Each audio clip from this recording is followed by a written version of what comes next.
The dead gray rock split open to let in dark.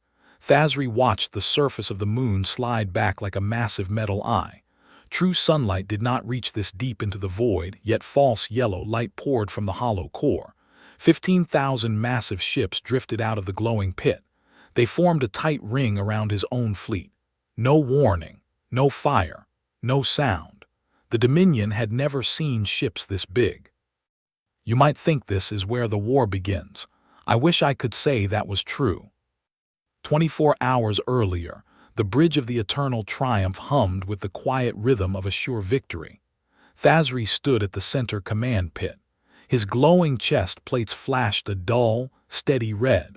47 warships flew in perfect formation behind his flagship.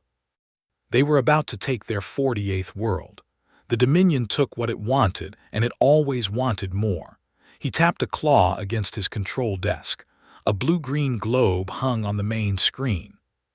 Tactical Officer Vrex clicked his mouthparts together. The sharp sound cut through the low engine noise. Fleet Commander, the outer rock rings. Report, Thazri said. He did not look away from the blue world. The primitive mining camps are gone, but the rocks are not destroyed. Vrex brought a new image to the main glass. They are cut, perfect square blocks, spaced in a deep grid. Thazri let out a hard breath. Primitive panic always looked the same. They drew lines in the dirt, hoping to scare off the storm. Ignore them. Set the fleet for drop speed. Lock targeting computers on their largest land masses. The clock on the wall flashed T-12 minutes to drop. Thazri pulled his ceremonial plasma dagger from his belt. He wiped a single speck of dust from the smooth metal grip. He had not drawn the blade in 40 years, but he liked to hold it when a new world burned.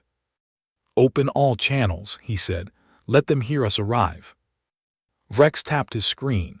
He tapped it again, harder this time. The glass chirped a negative tone. Commander, the link is dead. We are being jammed. No. Vrex tilted his head to the side, his many-lensed eyes blinking fast. Space itself is not carrying the signal. The waves just stop at our hull. The physics do not work. Thazri pushed his dagger back into its sheath. A cold spike of annoyance hit his gut. Or rather, it was a spike of actual cold. The bridge air had dropped 10 degrees in 5 seconds. Switch to manual laser links, Thazri ordered. Charge the main guns. Below him, the engineering crew worked at their stations. The low thrum of the ship's main core sounded wrong. It sounded thin. Guns will not charge, an engineer called out from the dark pit. Thazri stepped down the metal stairs. He pushed the engineer aside and looked at the screen. The system did not show battle damage. It did not show a shield block from the planet below. The error text simply read, "Action denied." The ship's computer was asking the universe to burn plasma, and the universe was saying no. The clock hit T-9 minutes. The floor tilted slightly to the left. Fix the gravity plating, Thazri snapped. It is not the plates, Vrex said. His voice shook. The mass of the solar system is shifting. Something heavy is moving behind the fourth planet. Then the lights died, all of them. The bridge plunged into pitch black. Only the faint red glow of Thazri's chest plates gave any light. Around him, the clicking of nervous claws grew loud and fast. The air filters stopped hissing. The water pipes stopped humming. The entire flagship of the Dominion fleet was a dead metal tube falling through space. Report, Thazri yelled into the dark. Silence answered him. Not the quiet of a disciplined crew, but the heavy, crushing silence of dead space pressing against the hull. The thick glass of the main window began to frost over at the edges. Then a voice spoke. It did not come from the ship's high-tech speakers.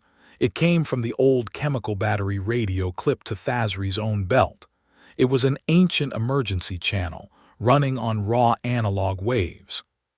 Thazri pulled the heavy radio off his belt. A tiny square screen flashed to life. A human woman sat on the screen. She looked old, tired, and completely calm. She sat at a simple wood desk. She wore a dark gray suit. As she spoke, she reached down and touched a small piece of metal at her wrist.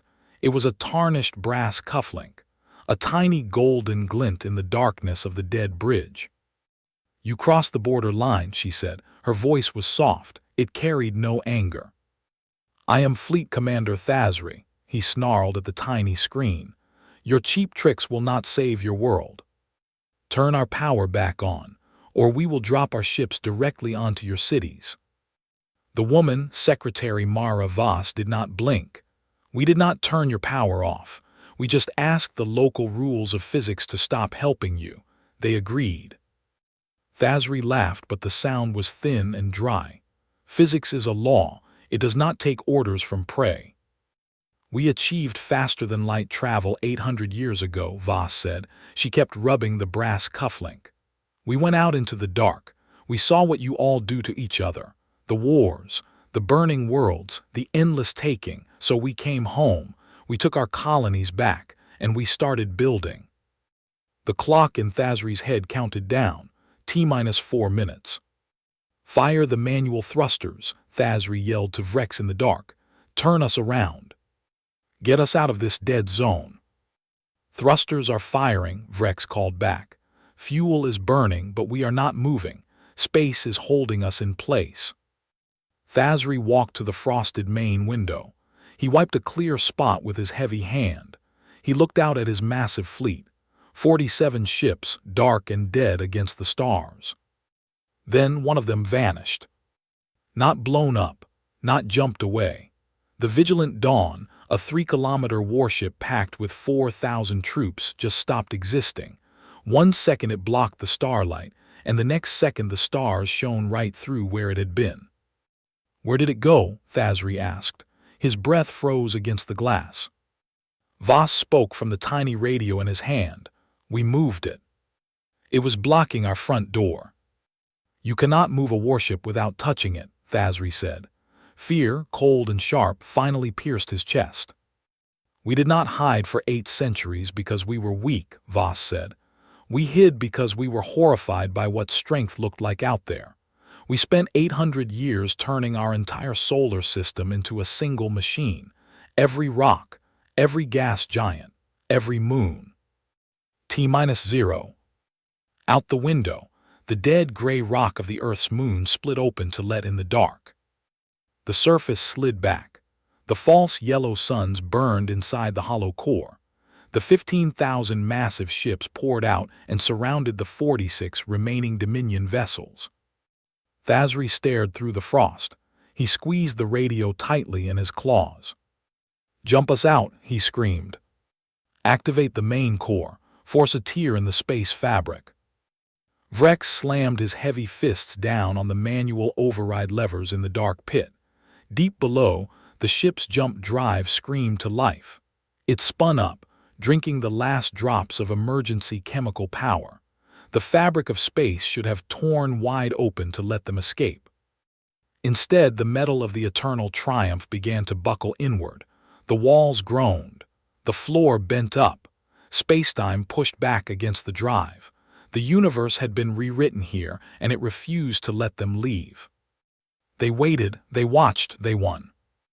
Thazri dropped the radio. The massive human ships outside had no gun ports, because they did not need them to break a fleet. "We are declaring peace," Voss said from the floor. Her voice echoed in the freezing dark. "And anyone who disagrees is going to learn why we spent 8 centuries learning how to make that decision stick. Take your broken ships. Go home. Tell the others." Thazri fell to his knees on the bent metal floor. He did not touch his ceremonial dagger. He simply lowered his head, exposing his dorsal plates to the dark, and waited for the human ships to push his dead fleet back across the border. 800 years later. The command room was quiet. The walls were smooth gray stone, high above a new green world. Captain Sarah Voss stood by the massive viewing glass. Below her, on the planet's surface, a young and violent species was testing their first crude plasma rocket. Fire bloomed on the dirt. They were loud. They were angry. They were exactly what humanity used to be. Sarah reached down to her wrist. She touched a small piece of metal pinned to her dark sleeve. The brass cufflink was deeply tarnished now, worn smooth by centuries of rubbing. She watched the tiny rocket lift off the ground. She pressed a button on her desk. The thick metal blast doors slid shut over the window. The room went totally dark. The brass cufflink caught the last sliver of fading light.